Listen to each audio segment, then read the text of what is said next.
O'n i ofn y feirniadaeth hynny di o'n i bod yn ail ddarllen y cerddi dros y dyddiau dwythau ac yn meddwl be mae rhain yn mynd i ddweud achos be o'n i weld. Oedd y gwendidau wrth gwrs, ond na, mi nath y beirniad dallt ysbryd ag ystyr y cerddi ac yn ein eithriadol o falch. A mae rhaid bod yn rhyddhad i chi wedi trio llynedd a wedi ennill coron y Stafod yr Urdd llynedd hefyd, oedd hwn yn teimlo fatha cam nesaf i chi. Oedd, hynny di, dwi'n barddoni o ddifri ers rhyw 10 mlynedd erbyn hyn, ys o'n i tua 40. Dys i'n ail am goron yr Urdd adeg hynny, wedyn dwi wedi bod isio bod yn brifardd, mae wedi bod yn rhyw fath o uchelgais gynnau.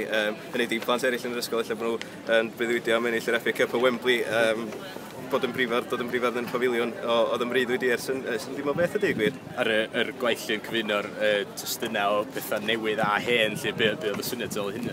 Ia, tyfu oedd y thema, wedyn, yr hyn o'n eisiau mynd ar ei ôl oedd, mae'n cymunedau ni, mae'n argyfwng anyn nhw, ond mae bywyd Cymraeg, mae byw yn Gymraeg heddiw, yn beth gwefreiddiol, hynny di, mae'n gymaint yn digwydd, gymaint o fywiogrwydd a thraddodiad eithriadol o rymus a chri hefyd cyhyrog i dynnu arno fo. Hynny di, mae'n anodd, hynny di, mae rhaid ni dderbyn reality, ond mae'n anodd anobeithio pan mae gennych chi'r fath etifeddiaeth a'r fath fywiogrwydd heddiw.